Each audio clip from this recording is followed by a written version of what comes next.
Hello. Welcome to the B2B Growth Think Tank. Now, if you're even slightly uncomfortable with the idea of networking, marketing, selling, all that sort of stuff, then you're going to really love this episode. And especially if you also love the idea of being able to book yourself solid with clients, because you're going to love it even more if, like many service professionals, you understand both the importance and the power of combining collaboration and relationships to get more clients. Plus, I know today's virtual hot seat is going to be full of serious value. Now, I say this with complete confidence because my guest today is the head of Book Yourself Solid Worldwide, where he and his team license the proprietary Book Yourself Solid business development and marketing system to coaches around the globe, which has been successfully used by thousands of service business owners who have used it to get more clients, enjoy more success, and spend more time on their business and less time in it. Now, he's also the author of the colorfully titled book, Get a In Grip, creator of Delightful Emails and The School for Selling, and the host of the Marketing for Coaches podcast. And amazingly, amongst all of this, he still finds time to enjoy a good scotch and better conversation. So I'm really hoping that today is going to be one of those better conversations, as I'm absolutely delighted to welcome my guest onto the B2B Growth Think Tank today, Matthew Kimberley. Matthew, welcome to the show. Thank you very much for having me, Adam. And what a wonderful introduction. I couldn't have said it better myself. Well, it's when we first had a conversation, I did mention to you that I'd seen you give a talk at an event, and it was about 5 years ago.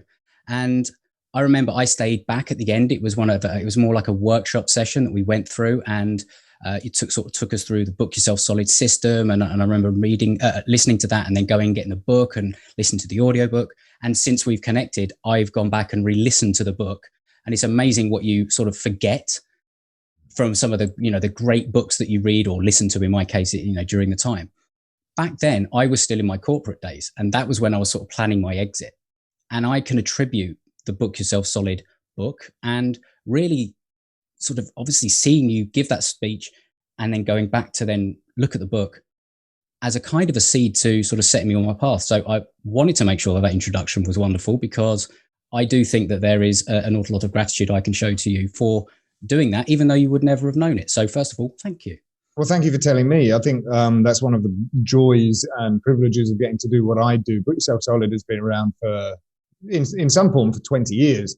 And the book has been around for coming up to 15 years now. It's sold over 1 million copies around the world. And it's testament. It's on its 4th edition, and I don't know how many reprints, but it's testament to the simplicity of the system, that so many people, whether they're just beginning, perhaps pivoting out of corporate, find it useful, or whether they've been in business for 20 years and they've maybe not even lost their way, maybe they're thriving, but they've forgotten the basics. One of the beautiful things about Book Yourself Solid is that it's been around since before social media. And actually, when Michael Port, my business partner, the creator of the program, developed it, the internet wasn't even a thing.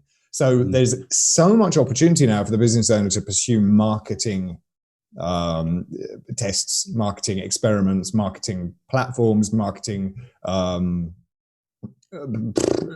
time wasters. In many cases, that the temptation is to think the way that I'm going to get more clients is by jumping on this platform, is by doing this thing that other people, early adopters, are telling me to do. Perhaps it's Clubhouse, perhaps it's Instagram, perhaps it's TikTok, perhaps it's Google Plus, perhaps it's MySpace or Friendster. The beauty of Book Yourself Solid is it predates all of that, and the advice in there is evergreen and always true. And to hear stories like yours, Adam, and like many, many others is one of the great privileges of my job. So thank you, back at you. Well, what I love about it is I think, as you say, it's the simplicity of it, but it's also the fact that it's something that I deeply believe is as important, if not more important, when it comes to thinking about how to go about marketing your business. It's built on principles. And as you say, it was before the social media era, and it's as relevant today as it ever will be, because the platforms will come and go, they'll chop and change, and the tactics and all the rest of it. But the principles at the heart of it will never change, because it's really built on the foundations of what it takes to build successful relationships with your clients. And that's what I loved about it. And that's what I've reminded myself what I loved about it. So for those that aren't sort of familiar with the Book Yourself Solid system, it's probably a difficult one to summarize, but if you were to sort of give it a summary, how would you describe how the system works? We believe many things. You said it's based on principles. One of those principles is that marketing doesn't get you clients. What marketing does is creates awareness about who you are and what you have to offer the world, and it's what you do with that awareness that counts. So we design an awareness capturing and conversion process for any service-based business, whether you're selling bookkeeping services or personal trainer services, or whether you're a dentist or a lawyer, or even in many cases, retail as a service store. You know, if a retail store as a service, which it is a service business. The service is giving you a cup of coffee. We design a process for making sure that the awareness that you will capture using our effective marketing strategies is converted into sales and leads. And the first thing that is required is to build the foundation of your business, much like you build a foundation of a house. And this isn't, very little in Book Yourself Solid is novel or original. But what we have done is put all of the existing best practices into a step-by-step structure for making sure we don't leave anything to chance. So in the foundational element of implementing Book Yourself Solid as a system, or building the foundation of your business, the thing that's essential, which any business consultant worth their salt will tell you, is that you have a match between the service that you offer and the people that you offer it to. And so many people neglect this thing. And of course, it's much easier to match a specific service to a specific person or a specific group of people. If you're a personal trainer, you're probably not offering get skateboard fit services to new mothers, nor are you probably offering those or get skiing fit services to people who are recovering from back surgery. But if you can identify the person and tie that in with what you want and know that you're able to do for them, then all of a sudden our message becomes highly, highly relevant and makes people say, yeah, that's me. So we identify our target market, we identify the specific result that we give them, and we do it according to the resources that we have available. So if you are a venture capital backed organization and you have millions of dollars for your marketing budget and you have somebody who knows how to spend those dollars, then you can afford to cast your net pretty wide. You can afford to throw money and resources and people at a large swathe of people, and you could probably afford to do that for a while before you need to turn a profit. So the resources available to you, if we were to take a fishing analogy, are a fleet of trawlers fully manned with nets that spread kilometers. Most people who read Book Yourself Solid aren't in that situation. Most people don't have a fleet of trawlers. They don't have nets that span kilometers. And even if they did, they can't throw them out and pull them in on their own. They would die before they caught a fish. What they do have, however, is a fishing rod. And so what they need to do is go themselves to the small, heavily populated fish pond, possibly time after time after time, to capture nice big fish on their own that they can easily reel in, feed their family with, until they have an excess of fish, at which point they can sell the excess fish and they can invest in a small fishing boat. And then they can make their target market bigger and bigger. So I've gone into, that's just the very, very, very first part of Book Yourself Solid. Absolutely. And then we go on. Why should the fish choose you? Exactly. I mean, I love it when people embrace my fishing thing. People either love it or they hate it. But I mean, what you've sort of described there is a very, it's a great analogy of why you do need that foundational piece and why you need to so deeply be able to understand be able to take a walk in your ideal client's shoes, because that will help you do what I know some of the next phases of the system are, and that is creating the message. It's actually communicating well and then understanding how to sort of craft that sales cycle that'll draw people in or reel people in, as it were. And it's so important and it's foundational, and it's the bit that I don't know if you find, but I find it's the bit you literally have to drag people through, sometimes kicking and screaming, because it's Absolutely, the piece that they don't love doing. Yeah, everyone hates it. I mean, not everybody hates it. Everybody who does it says, I can't believe I resisted it for so long. And so Book Yourself Solid goes on, right? When you've got that piece in place, all of the other pieces are easier. How can we design a personal brand that appeals to this group of people? How can we put together a sales cycle so that we have different investable opportunities that are relevant and priced according to need and trust for this specific group of people? How can we have keep in touch strategies so that people don't forget about us for this specific group of people? How can we have information products? How can we price our products for this group? How can we have super simple sales conversations? What about marketing? And we've got 6 different marketing strategies that we recommend.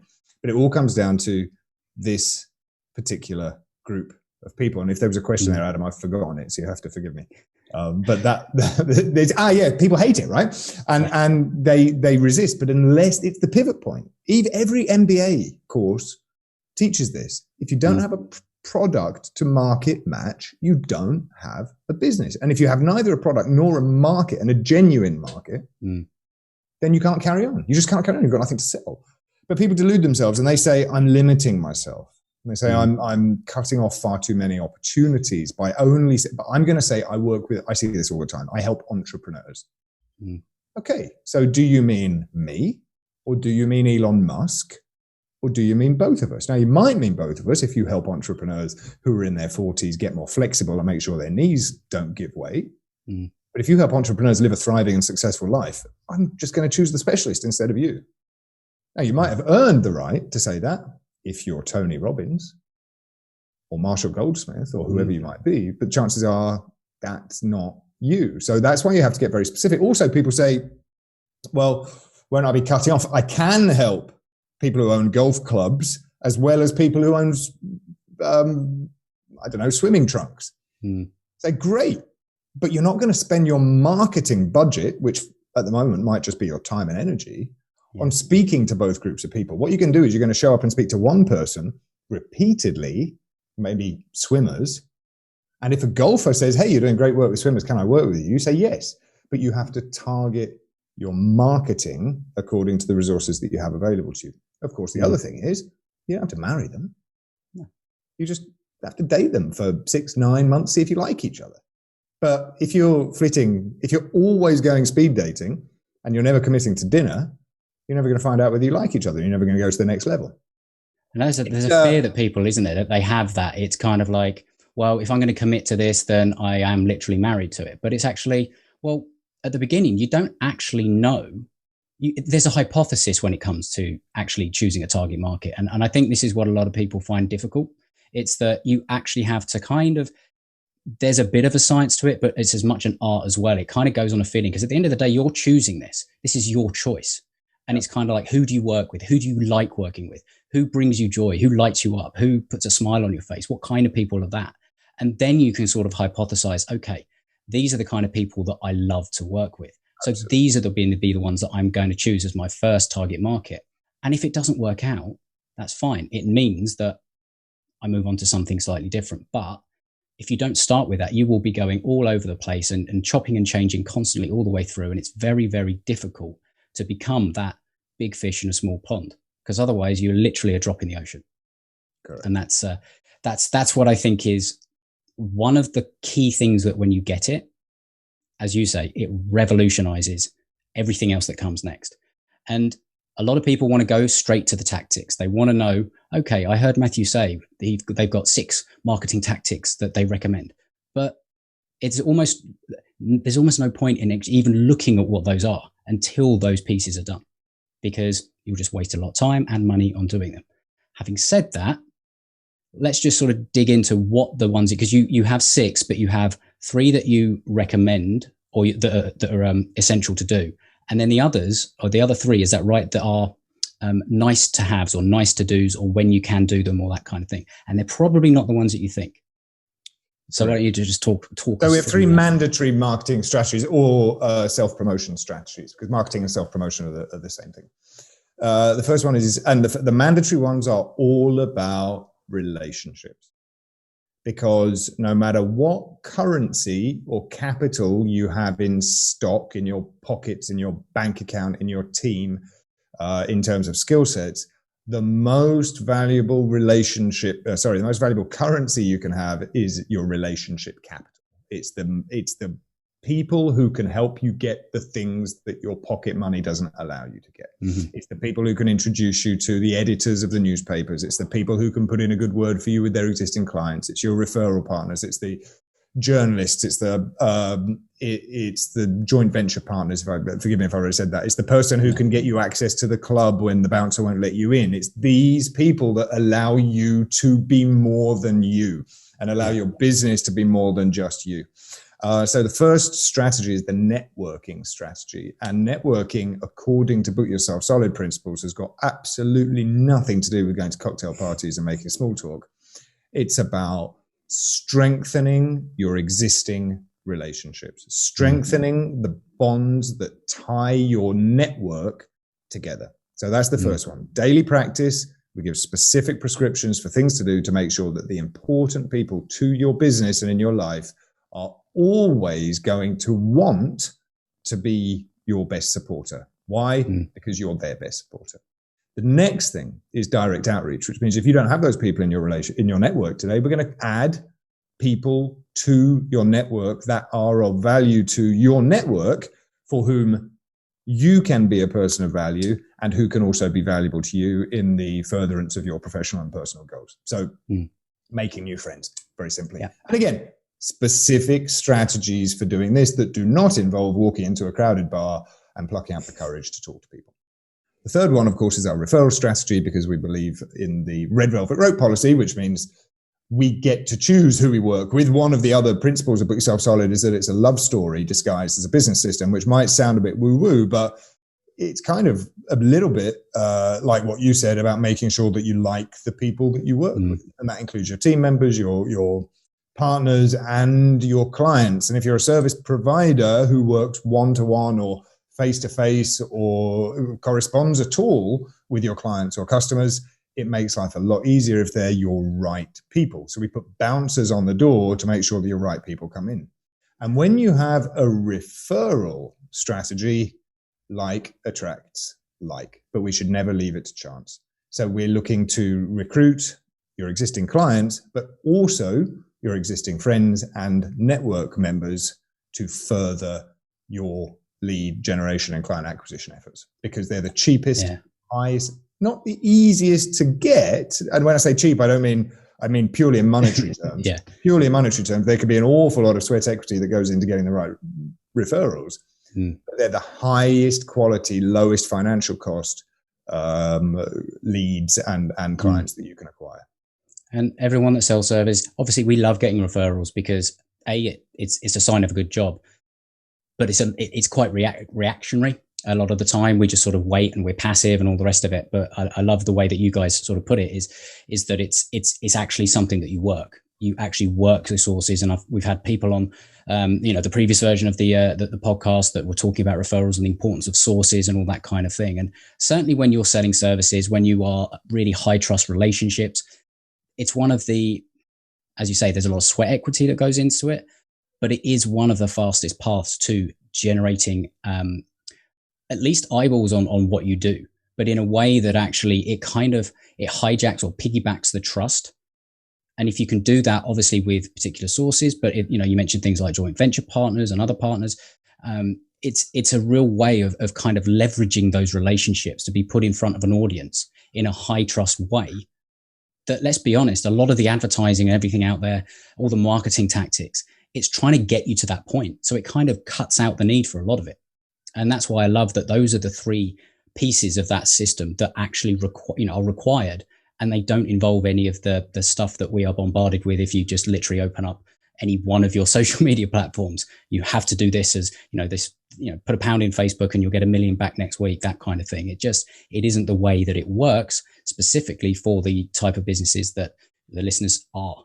And that's why I really do think that the approach and the system of Book Yourself Solid, it's the principle based, it's fantastic. So what I also love is that red velvet rope policy. And that's a term, I think it shows the popularity of the book, because if you just mention the red velvet rope policy to anyone that's been around for a while, they'll know where it came from.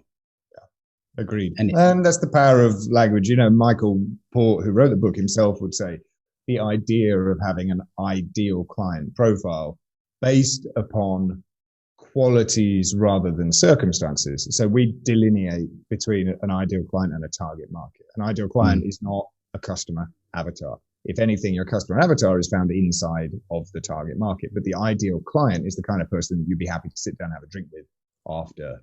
And that's got nothing to do with their circumstances, right? It's all to do with their values. Yeah. And if you want to sit down and have a scotch with them, for example, it's kind of like that. Exactly right. And you'd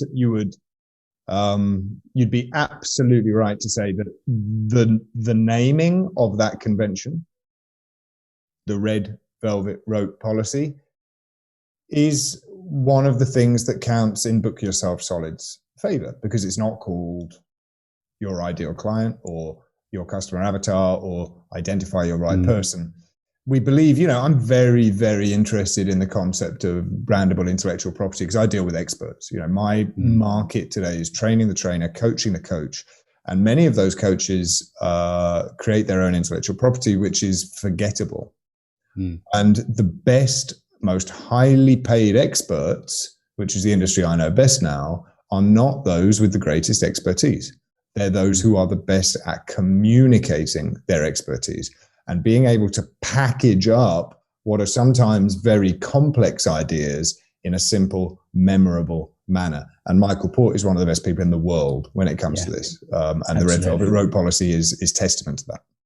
Because you need to be able to differentiate yourself and be memorable, because you will have the expertise, you'll have the accreditations, the qualifications and all the rest of it. But to most people that are even thinking about the kind of service you offer, that's your price of entry. There's nothing different about you. They don't care that you've been through years and years of training to get some of those accreditations. Everybody looks like the same. They can all have the same letters and all the rest of it. So you have to make it memorable, not be that commoditized service provider, and actually have it so that, using the example, Book Yourself Solid, that tells you what the result is. You need to communicate it. You say, book yourself solid, and you say that to a service provider, they're kind of like, yeah, I'd like to have that. Like, talk to me. Talk to me. What do you do? I can just imagine that is something that happens all the time, every single day. So yeah, there's so much in that. And, you've got the other three that are advised, the other three marketing strategies. Because they're the advised ones, I just want to sort of cover them and sort of tick them off so people know what they are. But we're not going to dive into it because there's a couple of other things. Speaking is one of them, writing is one of them, and web is another one. And these are optional. And the thing that's most surprising for many people is that web is an optional strategy. And, in the first iteration of the book, there was some very specific, first edition of the book, there were some very specific guidelines about which web platform to use, to what purpose.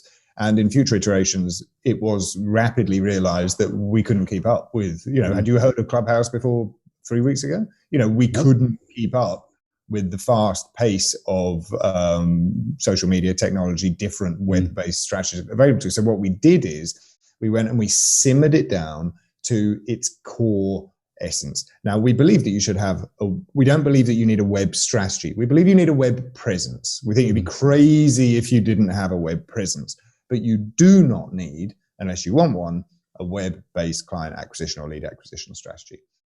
Instead, we say every time you put an asset up there online, be very, very thoughtful about how it sits in your client acquisition process. How are we going to create that awareness, convert that awareness into cash paying clients? That's the question. And an awful lot of people, when they pursue web strategies, think, I'll dive in, create the audience, monetize later, and it might work sometimes, but normally, most times, doesn't work. I meet regularly people with hundreds of thousands of YouTube followers or tens of thousands of Instagram followers who have a fantastic personal brand and they're broke. So there's that. Speaking and writing, it's about other people's platforms. That's what those two components are about. Web-based strategies is about other people's platforms as well as your own, but really it's just a place where you can go and do the awareness either on your own platform or on other people's platforms. And the same goes for speaking and writing. You may want to speak because it's a very high quality way of generating leads. And of course, in the digital age, there's a bit of a hybrid between these three, right? Writing online, speaking online. They're all kind of hybrids. But the idea is you can speak on your own stage or you can speak on other people's stages. You can write on your own platform or in your own publication, or you can write for somebody else's platform or publication. And in both cases, they're very good to consider. What we do find actually nowadays, since the boom of self-publishing, where every service provider also has to be a publisher because they've got to have a content calendar and create content 5 times a week, which I think is nonsense, by the way. I think if everybody focused on providing their service and not creating their content, we'd all be a lot happier. But what we do say in that specific instance is if you are able to self-publish, and by that I mean you've got a blog, you've got a website, you're blogging twice a week, twice a month, whatever that is, actually, are you just preaching to the choir?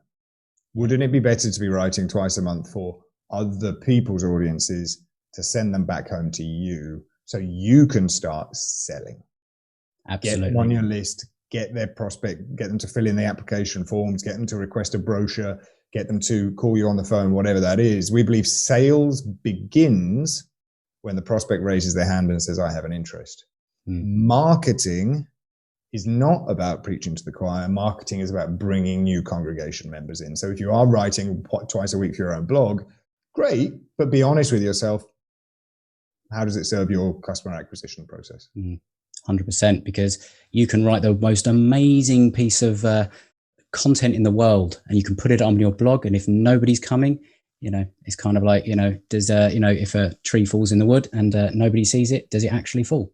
That's exactly right. And if you are creating content, good, and people post this, it took me 10 hours to put this Instagram video together, great, but then you should spend 100 hours telling people that don't know you that you've done it.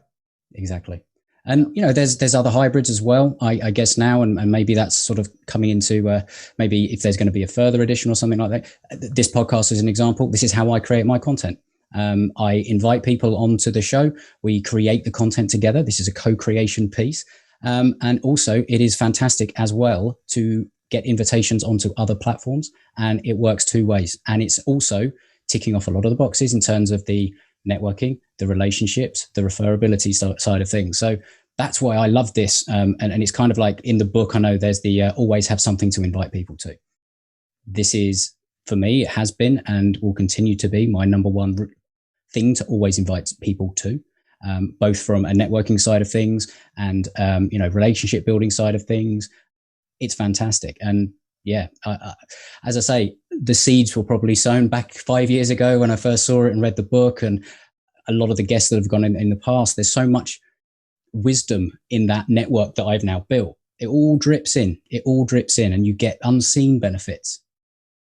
Frank, who introduced us serendipitously through this network, it's, his example of basically having something whereby you can actually sort of show people a path or a clear path, and you have those 3 sort of core offers and all that kind of thing. And then it's all about scalability and repeatability and systems and all the kind of thing. There's so many things that you can now use with modern technology that really fit into the principles of what Book Yourself Solid talks about, which Absolutely. Is why I think it's a fantastic accelerator. It makes everything quicker and easier. I mean, 100%. Certainly forging relationships. Thank God for social media. You could be engaged in a Twitter conversation with your favorite author within 10 minutes of finishing their book, if you wanted to. 100%.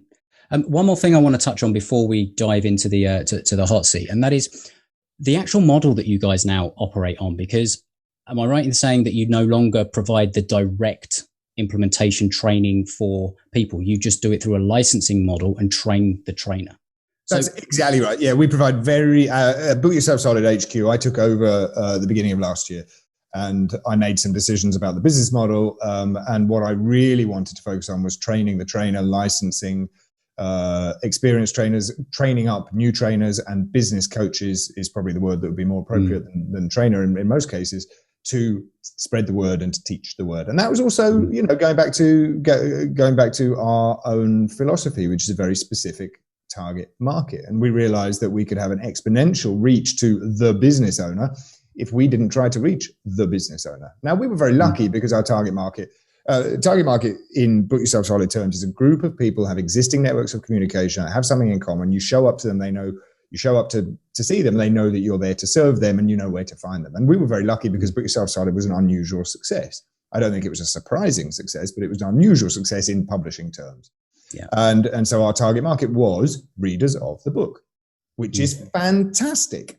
But I think we could go, and that was great, to build a business out of readers of the book. The book is the marketing piece, writing, that generates the leads and the awareness still today. Hundreds of people visit our website every week, opt in because they read the book in the library or they downloaded it on Amazon or something like that. They've been super lucky. But I realized that for exponential reach, we should be licensing Book Yourself Solid certified business coaches, training them up in this IP, in this intellectual property, in this system, and allowing them to take it to the world. So we do provide limited support to the business owning community. If you're an undertaker or an underwriter or whatever you do, you can still come to bookyourselfsolid.com, do a masterclass, join a Facebook group, attend sporadic trainings. We did a quarterly business planning training yesterday. We charged $100 for, but we're really not at HQ interested in providing the service to the lawyer in as much as helping the legal business coach expert take Book Yourself Solid to the lawyer as well. And that's been, it continues to make a lot of sense to me.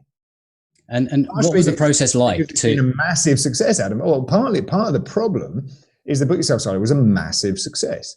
Yeah. So in terms of readership, so we would host workshops, and we did for a decade and a half. We'd host workshops where sitting next to each other were a senior partner, a founding partner in a 7-figure, 8-figure law firm, and somebody who just opened an Etsy store, because they were readers of the book. And we found ways to be very useful, to be evergreen, to talk in terms of principles and concepts, and to allow people we met people where they were, which worked great. But what worked greater? Allowing the 8-figure lawyers to sit together with an expert in how to book your multi-partner law firm solid, and allowing the Etsy store owners to sit with a Book Yourself Solid trained rock star on how to get book solid with your online craft store, right? So that was the thinking. That was the thinking. How can we give higher value to these people? And I can sort of see there that what that's an example of, to anyone listening, and maybe they heard at the beginning, I was talking about the target market and all the rest of it. People being fearful of narrowing their focus and all the rest of it. Well, you had that success and you appealed to a broad range of people, and you had that sort of situation whereby you had a lot of different people sitting next to each other and learning the system and all the rest of it. But you actually saw that as then an opportunity to go, actually, we can create multiple verticals here by actually not going out and having to market to everybody. We train everyone else, other people that want to focus on XYZ specific ideal target market. And we actually get to help more people in the process and make I'm assuming a business that is not more simple to run, but there's less moving parts to it, because you haven't got to accommodate every other type of person and think, oh crap, are we actually delivering the service that we want to offer? It's certainly we had options about creating those verticals inside of our organization. We could have put somebody in charge of the construction industry, recruited them, employed them, trained them, or we looked at alternatives. Was a franchise model a decent alternative? Was a licensing model a good alternative? Was there something else? I spent a long time looking at all the different options and ended on today a licensing model. So what I do day-to-day basis is identify and recruit business coaches or future business coaches who would benefit from learning and re-teaching the Book Yourself Solid system, and who we can benefit from having in the. And the benefit to them is obviously quite clear. It's they get to leverage a very well-known brand, a system that people know. And there's been a few guests that have been on in the past that have done something similar in other fields, like Annette Ferguson came on. She's an accountant. She certified in the Profit First, like Mike McCall. Can never say his name, McCallowitz. His model, only person in the UK that does that. Just that investment changed her business. And I can imagine that you have exact case studies that have done the same. If you're an experienced business coach or trainer and you have a prospect database and you know that you can put 5 people in a room and deliver them a workshop, and you decide that you want to deliver Book Yourself Solid as one of the arrows in your quiver, one of the strings to your bow, one of the workshops this year, you'll flip a profit in a day. Yeah. According to right. And if you're not in that, or you know, and everything, probably we've had people flip a profit with from investing in the IP to signing up one client, we've seen a 400% return, right? On an annual That's basis. a no-brainer. That's a no-brainer offer. Client. If you know that you charge your client, I don't know, $2,000 a month, then you're going to be paying roughly 30% of that in annual license fees to become a Book Yourself Solid certified coach. And in addition, you will be in the Book Yourself Solid advisory board, which is our own mastermind, which supports the coaches. But you have to be a certified coach. If you're brand new and you're pivoting and you say, I want to be a business coach and I want to move more quickly than if I did it on my own, well, how about you take our packaged, proven IP, let us teach you how to do it, and support you 4 days a week on our live calls and helping you sell it. We've seen people come from not having any experience in coaching or any clients to signing up clients within 6 or 7 days of going. This was my story, Adam. I was an experienced business owner. I decided I was going to become a sales trainer because I hated everything about running a business apart from training and selling. So I said, I'll combine the two and become a sales trainer, and I will sell my own sales training services. And at an opportune moment, Michael Port's invitation to become a certified Book Yourself Solid coach came through. It made sense to me because it was proven, right? So went to market, got trained up, went to market, spoke to my very first, I don't think it was the first prospect, but it was the first prospect who became a client. And it was very, very, very soon after knowing what I was doing with Michael's help. I said, I can help you get more clients. And they said, oh, great. How many clients do you have? And I said, well, I haven't got any. You would be my first, but this is specifically what we're going to do. I've got this system, Book Yourself Solid. And the guy said, oh yeah, I think I read that 10 years ago. I was like, okay, how about we put it into practice? He goes, okay. You don't have to do any education whatsoever. People don't pay. Well, I mean, not everyone knows Book Yourself Solid. And my other job is to raise the vibrational awareness of the brand. So that's very much still a job. You know, we don't want Book Yourself Solid coaches saying, hey, you should hire me. We want people saying, I need to hire a Book Yourself Solid coach. And that already happens, but it doesn't happen as much as I would like. Partly because Book Yourself Solid coaches weren't always available, you know? Yeah. Well, there was one further point that I wanted to make about that, but it's completely gone, Adam. Well, there's been enough value that you've dropped with all of that. So, anyone I think listening, it's kind of like, if you're the type of person that could benefit from that kind of model, then it's definitely worth checking out what you guys do. But if on the flip side, you're not that sort of business coach, but you offer a different type of service, it's worth considering this line of growing your business or developing your business, because you've got so much IP packed up in your business. Can you package that? Can you create a process that you can train other versions of your profession to deliver something? If you're very, very good at it, can you train them and license it in the same way? There's many more paths to growth than just filling your pipeline and selling more. And this is another one of them. So I think it's a great example, and maybe it's not one that people necessarily consider as a route to sort of growth beyond what they already know. So that's one of the things I really wanted to bring out in this conversation. One of the next things, and it is, I'm looking forward to what we come up with on this, and is the virtual hot seat that we've had somebody send in some, basically a challenge, a dilemma that they're going through. And what we will do is we will sort of mastermind, brainstorm some potential solutions. We won't know the whole context, some of it, so we may have to make some assumptions, but the aim is that we can actually help this person out, and maybe somebody else out there that is going through something similar. It's a real world business challenge that's happening right now. So today's challenge is, one of my goals this year is to add a new revenue stream to my business. What is the best way to structure a new service offer, and how can I work out the best way to price it? Should I go high ticket like I see so many out there suggesting? I don't necessarily feel comfortable with this, since so many are struggling or just scraping by right now, and I don't want to appear unsympathetic. So first thoughts on that. This person is a funeral director. Well, my God, I'm going to say something really sort of unsensitive, but if you are a funeral director at this for a period of time, you probably don't need to higher prices because you've got volume. Sad. My dad is a priest in the Church of England. Not anymore. My dad was a priest in the Church of England. And when he retired, which is now, he became a freelance funeral celebrant. Because most people don't have a priest when they, most people don't go to church. And so they don't have a local parish priest. And so when a relative passes away, the funeral director will always ask, who is your priest? They'll say, we don't have one. So there's a pool of freelancers available. And Dad, never went to marketing school, went to theological college. And every time we went on holiday for, 10, 15 years, he would always send a postcard to the funeral directors. And that is book yourself solid, networking and referral strategies all wrapped up in one. That is keeping your existing valuable relationships very close. So that's the brief funeral director story aside. What do you think about this? What do you think about this story, Adam? What's your take on this? Want to add a new revenue stream to my business? What do I do?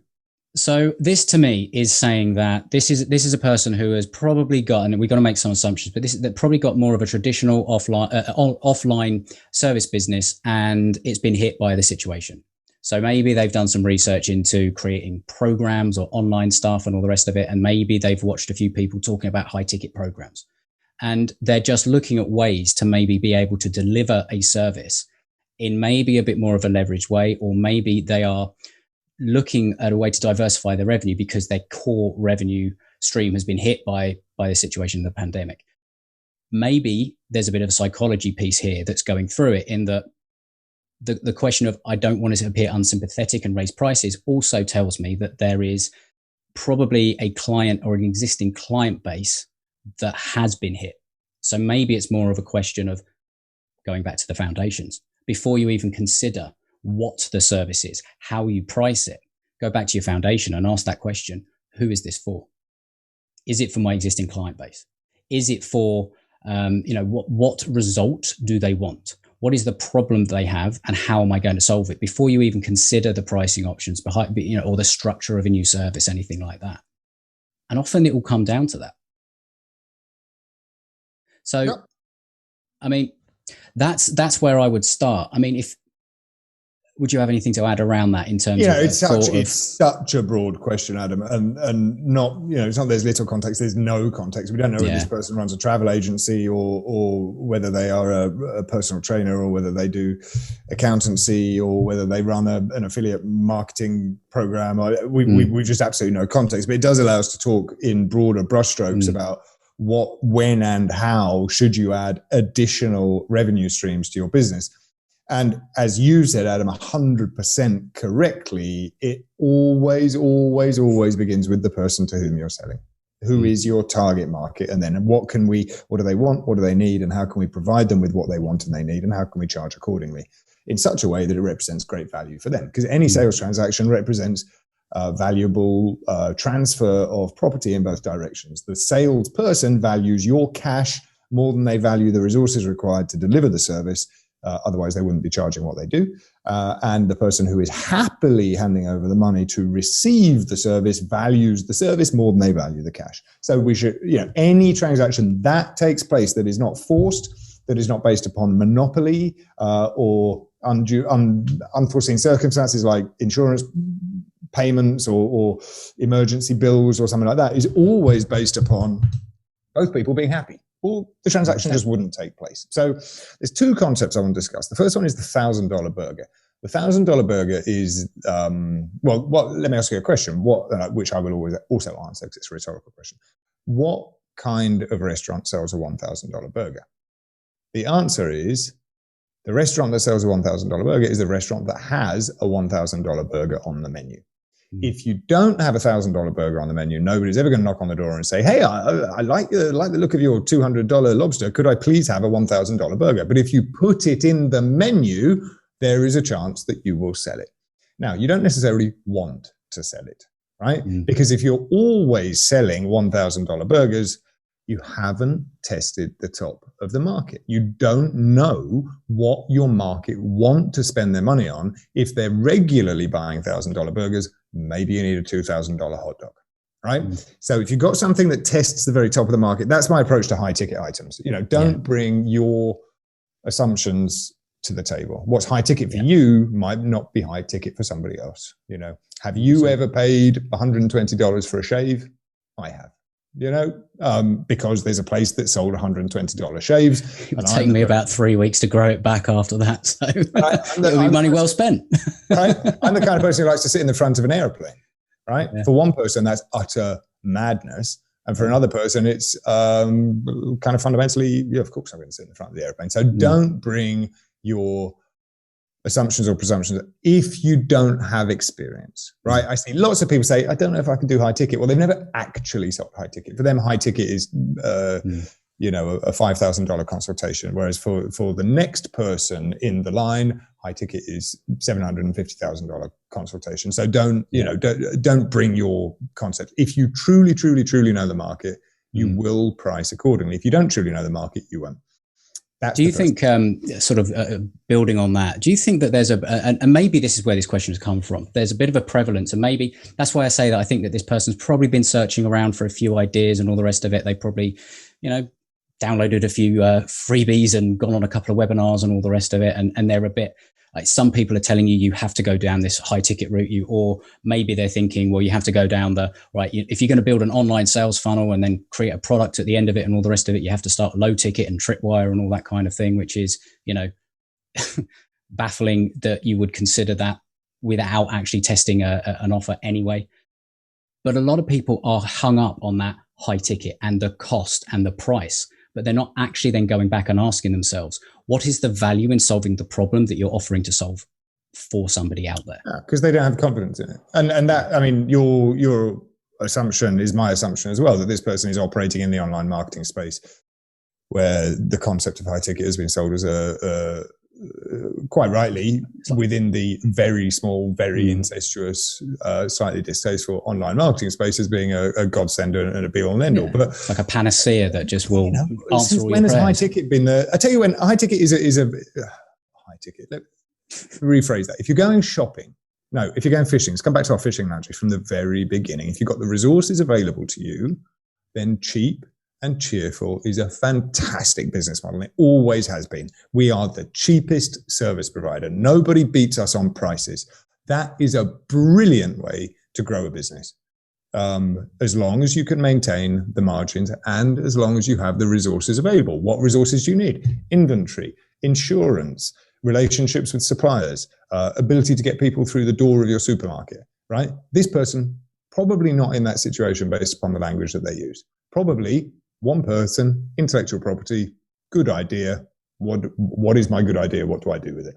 Right. So in that instance, forgetting the term high ticket, looking to support dozens or hundreds of budget buyers is a bad idea. Because and this is why I always cringe when I see people who are new to the consulting, coaching or training space say, I'm going to start $47 a month mastermind program, or a $27 a month mastermind program because my friend or my teacher, or I did a course by somebody who's got 400,000 people on their mailing list and 40,000 people in their $47 a month program. I'm like, yeah. And they've only been working for 2 decades to build up to that point. What resources do you have available to you? Is supporting 100, can you even find 100 people who will give you their email address, let alone $47? I'm not suggesting you don't. I'm just saying, if you're just getting started, also, I don't think this person is just getting started because of the language they use, because they said an additional revenue stream.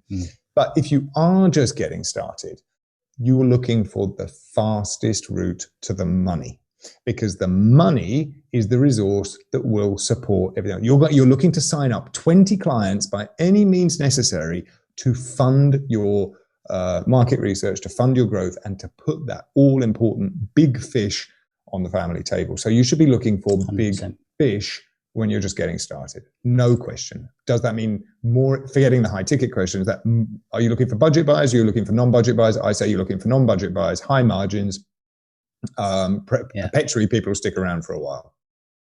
And now, things that, but before I sort of let you sort of continue, I'll be honest, one of the reasons I selected this specifically for you was because I actually saw something in this that it's something that not a lot of people are going to consider as an option, but this person's asking about additional revenue stream, which makes me think that they're trying to come up with an idea or something brand new. Well, why not consider the kind of model? And I'm not sort of saying you go and talk to Matthew necessarily because I don't know your industry, but there is an option there. If you're looking for an additional revenue stream, why don't you look for that proven model out there that's already existing and you license the IP to do that? If appropriate, that's very good. Often, when I hear additional revenue stream, though, Adam, it's because people have given up. I've got a course and 100 people have taken it. Now I need an additional revenue stream. Well, if 100 people have taken it, I'm guessing there's another 1,000 people that would take it if you took it to them. Why are we stopping now? Why are we giving up? There's two ways basically to grow a business, only two. One is you take your existing product or service to a new group of people, whether directly by opening a new outlet or opening up a new target market, or indirectly through licensing, franchising, stuff like that. The other option is to add additional services and products to your existing target market. Starbucks started with coffee, dry coffee, ended up adding water, and then you could have liquid coffee, ended up adding bananas, newspapers, smoothies, all that crap. But they had an existing market. So whatever you're thinking about taking out, it comes back to what Adam said at the very beginning. Whatever you're thinking of adding on, comes back to what Adam said at the very beginning. Look at the people who you serve and ask, do they need a newspaper with their coffee? Do they want fries with that? And if you're ready to, if you've got your existing revenue source and it's still extant despite COVID and it's still going along, go and find another 50, 100, 300,000 people who are interested in that product. Or conversely, go back and talk to those people and find out what other problems that they're dealing with and see if you can solve them. Come up with that product, that service that could actually solve the next phase. Or another way is if you can't and it's not your wheelhouse, partner with someone that can. Absolutely. The power in relationships is absolutely everything for me. You know, one of our members of the Book Yourself Solo Advisory Board, one of our certified coaches, Amy Landino. Amy Landino has close to 500,000 YouTube subscribers today. And we were having a conversation on our advisory board and somebody said, well, I'd like that. How'd you get that? And she said, oh, you know, it was only showing up 4 times a week for 10 years to get my first 100,000 people. And, you know, I no disrespect or assumption to the person who submitted this question, but are you showing up enough for your existing source of revenue? 100%. Because that's often with, you know, if you can then go and find someone like that, if you had some, I don't know, form of offer to make to someone like that with 500,000 followers, this is a bad example maybe, but if you could then go and say, well, I don't need an additional revenue stream. Maybe I can just use my offer and offer it to somebody else's audience. There you go. There's your stream. Or that's bringing in new clients in a different way. Like so many different ways. Find another group of people who will buy your existing thing. Yeah. Get invited to fish in a pond or private pond full of hungry fish where there's no other fishermen fishing whatsoever. So on that fishing analogy, Matthew, thank you. That was thank you for having me. The pleasure was entirely mine, Adam. I'll come back anytime you like. That'd be absolutely wonderful. And thank you ever so much. So bookyourselfsolid.com is the main website, but you've got your own site as well. And what is the best place to connect with you either personally? If you want an overview of everything that we do, go to matthewkimberley.com because then you'll find links to all of my projects. If you're a coach, go to marketingforcoaches.com. Awesome. And I know you've got a Book Yourself Solid Facebook group, for example. If you're into that, you can go and search for that on Facebook. I'll put all the links and blah, blah, blah, blah. And anywhere that, if you want to connect with Matthew, definitely do it because, he enjoys a good scotch and a good conversation. I've experienced at least one of those with him today. And maybe when all this is over, I'll get to experience a second. So Matthew, thank you ever so much. It's been a pleasure.